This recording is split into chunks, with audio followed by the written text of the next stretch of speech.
Do I sound okay? Check. This is my normal complaint volume. Is you one of those one ear on, one ear off guys? Yeah, my right ear hurts a lot from years of this, and so I usually just leave it off. There's a volume adjuster thing too, so if it's too loud, you can turn it up or turn it down. You sound good. But it's just I have a pain in my right ear, so I try not to antagonize it. And thank you very much for the gift, ladies and gentlemen. Scott Horton gave me a professorial pipe. And like I was saying, Metzger uses a pipe now because of you. I love that guy. He's the best. He's so funny, dude. He's such a nut.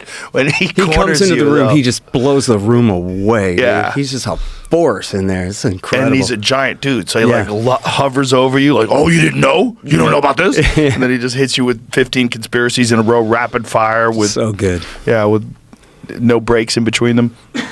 So thanks for doing this, man. Thanks for having me. We have a great mutual friend in Dave Smith. He recommends you highly. Yeah. So I'm glad we could finally do this. I wish there was more going on in the world right now we could talk about, though. It just seems like everything's just have to go back over peaceful. Vietnam or something. Yeah, the old stuff, back when we didn't know any better.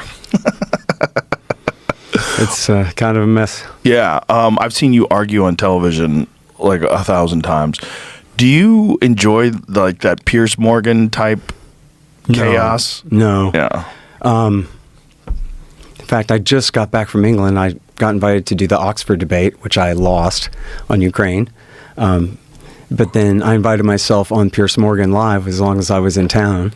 And when you say you lost a debate, is that because the people voted that were in the audience? Yeah. All those people with Ukraine flags?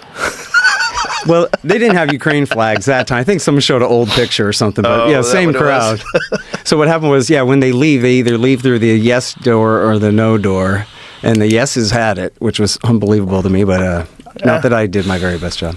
Well, but on Piers Morgan, I was trying to get myself just an interview so I could just talk to him about some things. And instead, they just prefer that format where you got to mix it up with a guy, which I can do that too, Yeah, the interview thing is way better. The thing that he does, though, is really good for engagement. He's very smart. Yeah. Like Pierce he's mastered it. He's taken like the Jerry Springer type format and thrown it into the world of politics and any other social issue that's going on. Yeah. But it is too like years ago, the guy from antiwar.com can't be on TV, but we can be on his show. He doesn't care. He's cool with it. I mean, I guess same thing here. Yeah. Where that is a big change from how things used to be. We just had this whole separate conversation going on below the higher one where he has reach, up and down the chain, I guess is a way to put it. Is he on TV or is it just YouTube? No, but he just has massive viewership, so it counts, I guess. TV is actually a hindrance now because the only way people watch TV is clips that someone takes and puts on X or YouTube. That's it. Or they just see it accidentally. It's just on. It happens to be on when they're in the room or whatever. What a fucking dying market. Like, imagine if you're in broadcast television right now and you're just thinking, like, where am I? What am I doing? Yeah. Like, this is a bad format. You have to break for commercials every 7 minutes. Yeah. No conversation could ever get into depth. There's executives in your ear telling you what to say and what not to say. They'll edit out anything that they think is like controversial that's going to fuck with their sponsors or fuck with the government or fuck with whatever their narrative is. It's just everything's changed. When I first started doing podcasting, it was the archives of the interviews from my radio show. And it was so important to me that I'm on the radio because that's real legitimacy. That means somebody hired you. Somebody thought you were good enough to be there. Whereas podcasting, any jerk can do from his basement and it just doesn't count. And then that just became not true. And I kind of clung on to my radio show. I actually gave up my last radio show on KPFK in Los Angeles last year. Where it didn't matter anymore anyway. And podcasting has completely changed the entire market. Do you know how many people were listening to you actually on the radio before you quit? I think it's like probably high thousands, but not 10,000, KPFK in LA. It's crazy? It's the most powerful FM transmitter west of the Mississippi River. It's grandfathered in at 115,000 watts, but the thing is about it too, and it's always been like this, the programming on there is so inconsistent that you're listening to Latina lesbians 1 hour, and then you're listening to crystal worship, and then you're listening to hard-hitting news, and then you're listening to like leftist union organizing, or then just whatever, you know what I mean? But it's just, there's no like real rhyme or reason to it, so it's hard to follow, What kind of a channel is it? Oh, it's, left of the dial at 90.7 FM, so it's comparable to like KUT type. It's not actual public radio, but it's no commercials, all donations. And, oh, wow. Yeah, I mean, they were good to me. A regular radio show that's no commercials and it's not public? Yeah. That's interesting. Yeah, it's like, I don't know if Co-op still exists here in Austin, Co-op radio. You must have made a lot of money from that. You must be so rich from doing that. Yeah, like a not as leftist much. Radio with no ads at all, just donations. Yeah. Boy, you must be raking it in. No, they never did pay me, but I looked at it like they let me be on there for 14, 15 years or something. And, like even when I was writing my book about the Russia-Ukraine stuff, I would do my radio show once a week, and I was able to still cover what was going on in Palestine, and in a way that I felt like, something meaningful that I can do, even though my attention was completely diverted elsewhere. I still got all my guys from the Libertarian Institute and antiwar.com, and I can interview them once a week, and then when I left KPFK, I got some response. They're like, "Oh no, where are you going?" kind of thing. So, I mean, some people were caring for it at the time. Did you let them know, hey, I have a podcast, you can see them all these episodes will be archived? Yeah, I kind of always let them know that. I've done 6,200 something interviews since 2003 Good on my Lord. various shows. So I always try to remind people to go check the archives if they want for the full dose of that stuff. Before we get into any of these subjects, like, how did you get into this? Well, in the 90s, I was, when I was younger, I was much more of like a New World Order truther type. And, but then I basically dropped all that. I grew out of that. How do you define New World Order truther type? Like, okay, well, I mean, the New World Order conspiracy was that American foreign policy ultimately is about building a one world federal government under the United Nations that would ultimately dominate the United States. The John Birch Society sort of idea of how, and I really liked those guys, and I believed that for a long time, really through Clinton, and even into the beginning of W. Bush. But then I finally realized with the way that the Iraq War was prosecuted that this is not about building up the UN Security Council. We got the National Security Council and Cheney and his neocons, and they have their own separate policy that just disproves that sort of New World Order theory. And the American, and in fact, so what H.W. Bush meant by that was just the era of the American empire with no one to stop us this time, was all. It was never to build up the UN as the world government. It was to build up Washington, D.C. as the world government. And of course, they've been failing and flailing at trying to establish that ever since. Yeah. So the conspiracy was that the United Nations would be the government of the entire earth, right, and that all other governments would somehow or another give up their power to the United Nations. For what reason? Because they're all in on it together in secret, whatever. And that's the point. It ain't right. It's not true. Well, my question would be like, too many people would have to Too many people have to sacrifice the power they do have to somebody else when they don't have to. Money. Yeah, that's the other thing. I mean, as soon as you lose power, then you lose access to insane amounts of wealth. Yeah. So we don't want, obviously it's the ultimate nightmare would be that you would have some kind of one world government and then some kind of totalitarian regime take power with a monopoly on nukes and a monopoly on police power. And, but that's just a nightmare for centuries from now. I mean, that's just not going to happen anytime soon at all. That's not what it's about. You don't think there's any push towards centralizing things in that regard? Like, wasn't the World Health Organization trying to push for something where the entire world would have to respond to their pandemic rules?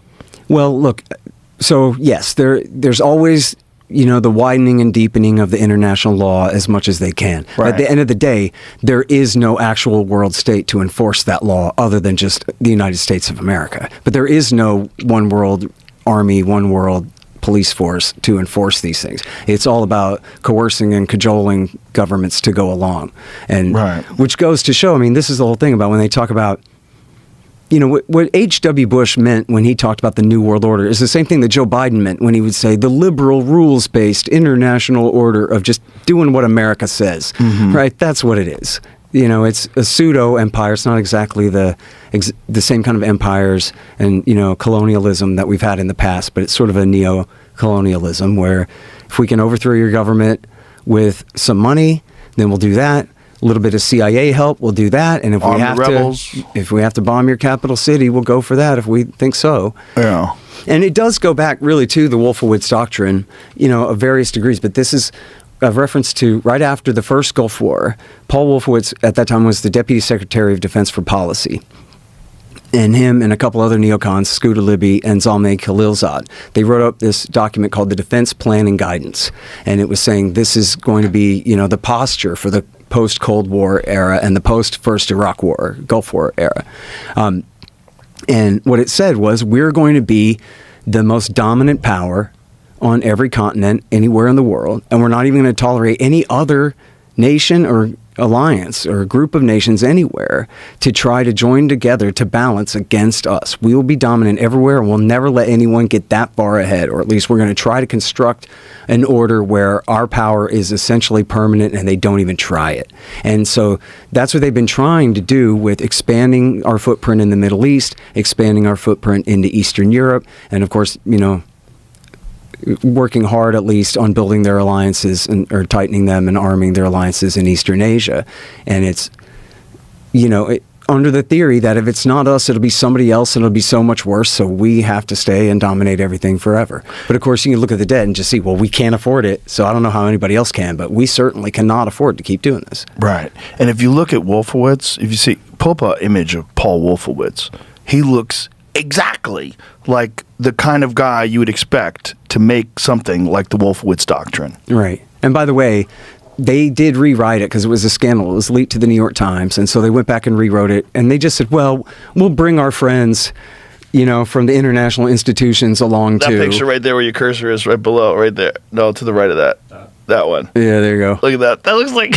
That completely looks like the type of guy that would do something like this. So listen, there's a book about the neoconservatives by Jacob Hilbrun called "They Knew They Were Right," which is, of course, That's right. hilarious. These guys who have no idea what they're doing, really. That's hilarious. Let's try this. Doesn't really fit right on my little head. Like I said, you can fuck with the volume on that little knob and turn it up and down. So this was this one of the things that.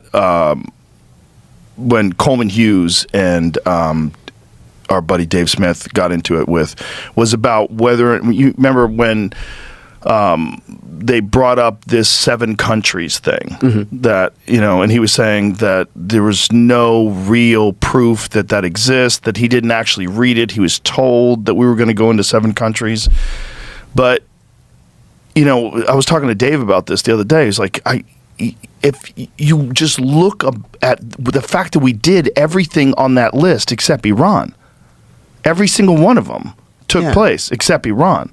Like, he's like, I really want to go and do that debate again, and I can't get Coleman to sit down with me. Yes. For people who are interested in the subject, long term, there's no mystery about the connection between the neoconservatives' doctrines and then the activities that the W administration engaged in, subsequent. I mean, what happened was you have, Andrew Coburn, the great journalist Andrew Coburn, says that the neoconservatives are a cross between the Israel lobby and the military-industrial complex. The fighter bomber salesmen needed eggheads to justify their policies, and the neoconservatives wanted to support Israel, wanted to support American hegemony, and so took all the military-industrial complex money to build their think tanks, to create their consensus, to build their policy. Their own kind of 1,000 little council on foreign relations is to get what they want. And then when, the 7 countries thing is... So what we're talking about, just to clarify, is Wesley Clark was given...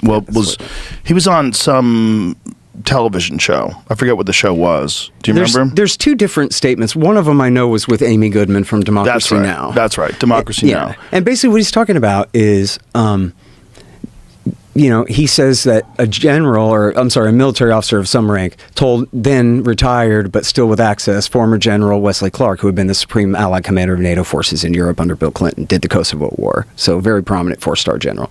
And he said, the way he told the story was, he told him, hey, they're planning for a war with Iraq. And he said, Iraq, why? And the guy said, I don't know. And then the second part of the story was he came back a week later or something, and the same guy said, there's this memo that has the 7 countries, and they say they want to take them all in 5 years. So they, meaning the office of the Secretary of Defense. So that's Donald Rumsfeld, who's not a neoconservative.